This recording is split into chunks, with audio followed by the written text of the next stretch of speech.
Kari Rose, and I am a lover of anatomy and health and wellness and fitness.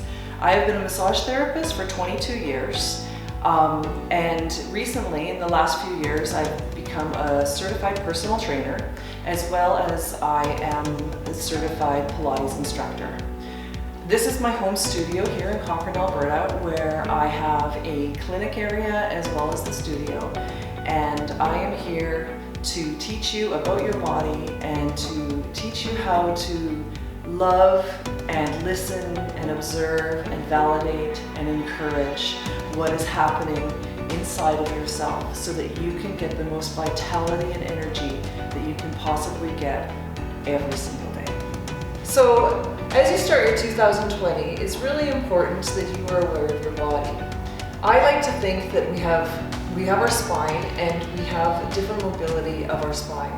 And in order to be healthy, we need to have full ranges of motion. And sometimes we forget about our spine. It's often we think about our legs, or we think about our arms, or we think about strength, and we think about our daily activities. But our spine, we want to have 4 major actions available. We want to have good flexion, where we bend forward. We want to have extension. We want to have lateral flexions, bending side to side. And we also want to have good rotation. There's different segments of our spine, and to have awareness of all those segments will bring more health and vitality to your body.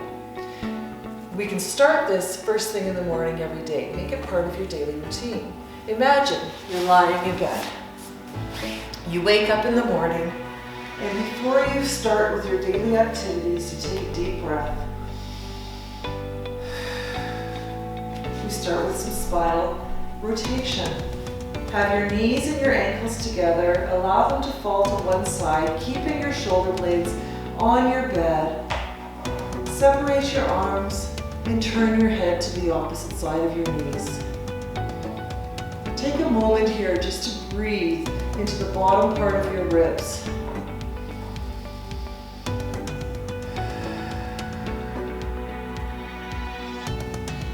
Come back to center, and then allow your legs to fall to the other side.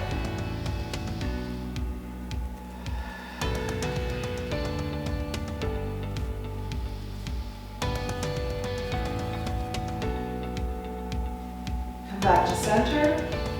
You can extend your legs out nice and straight again. Bring your arms down, and you can get your rotation in your cervical spine. Just turn your head from left to right. Through these simple movements, you'll already notice a difference when you get up to start your day. From the bed, I know I go directly to the bathroom, so let's head over there. All right, good. So we've made our way into the washroom. Already lying in bed, we got some rotation of our spine. Now it'll feel so great to get some length up through the spine and to get some lateral flexion. My most favorite way to do this would be to hang on to your bathroom counter. Take your right leg, cross it over your left leg. And then you're going to reach your right hand over. Your left hand is going to go down your thigh. Have your head right between your 2 shoulders and reach out to the crown of your head. Inhale and reach a little bit further. Then you can go the other way. Put your left leg, cross it over your right leg, lift your left arm up and over. Your head is between your 2 shoulders and reach over to the side. Inhale and reach a little bit further. When we inhale, our ribs are separating a bit. Take advantage of this to really, really get the stretch in your side body. And there you go.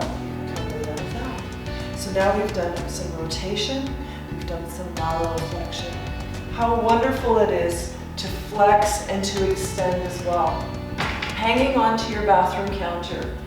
Bring your head forward, bend your knees, roll your belly up underneath your ribs, and feel the flexion through your whole spine, all the way up through your glutes, your lower back. Try to open up your shoulders and create space between your shoulder blades. Take a nice deep breath. And exhale and roll up from the bottom of your abs and really roll up. So your last thing that comes up is your head, and then come straight up and reach the crown of your head as high as you can go. We don't want to dump into our lower back like this. We want to create a nice long stretch in the front of our spine, so we're extending our back slightly. Imagine you're just creating space. Our spinal cord is in these vertebrae. We want as much energy and blood flow and as much circulation and communication in our spine to feel the best that we can for the rest of the day. I'm hoping now you already feel better. What a great way to start your day. You've got your rotation of your spine, your lateral flexion of your spine, some extension and some flexion.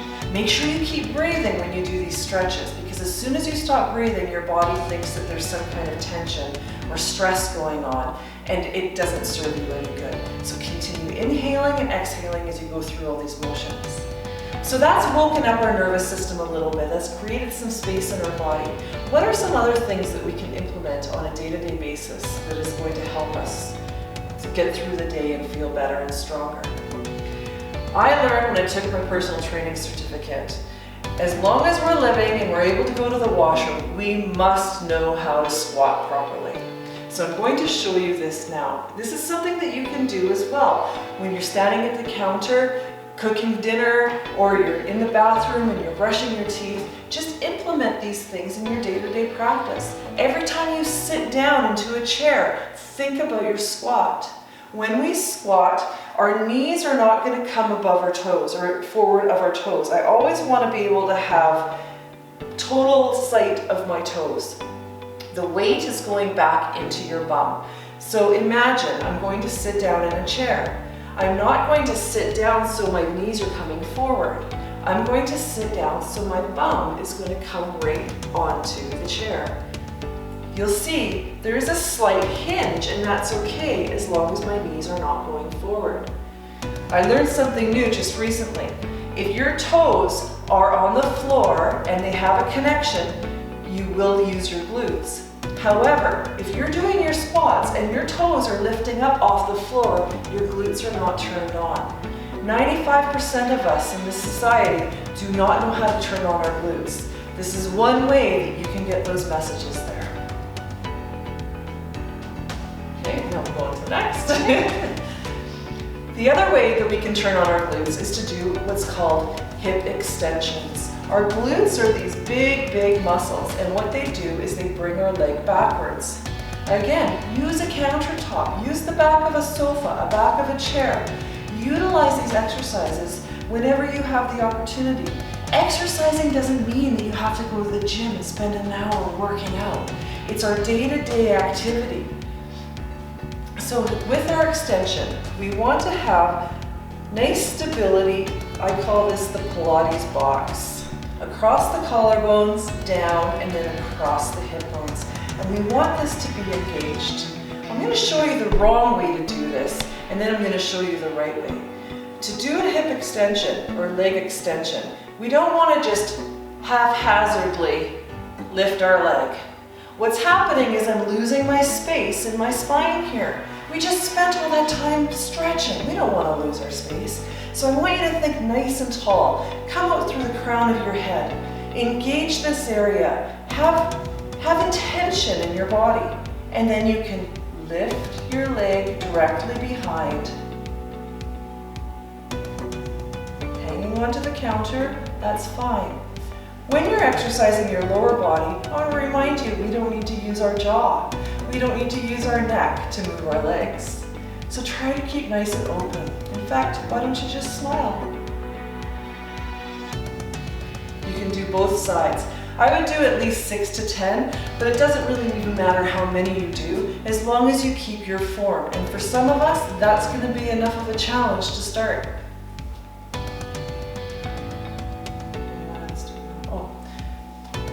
The last part of our body that I would like you to pay focus to and pay attention to is oftentimes, most of us are driving in a car, we're cooking, we're at the computer, we're writing in our notebooks, and we're always in this position. So we end up having this kind of a posture. So what I want you to think about is lifting up. So you're lifting up your spine. We have our Pilates box, which I spoke of earlier. So we have nice strength across here, up and across our collarbones. I want you to think about widening your collarbones. I don't know about you, but when I was a kid, I was always told to stand up straight, bring your shoulders back. That doesn't really make sense to me. So what I like to say to people is, what about how can we widen our shoulder blade or our collarbones? How can we make them as wide as possible and soften them a little bit? Let's do some exercises to get that message into our body.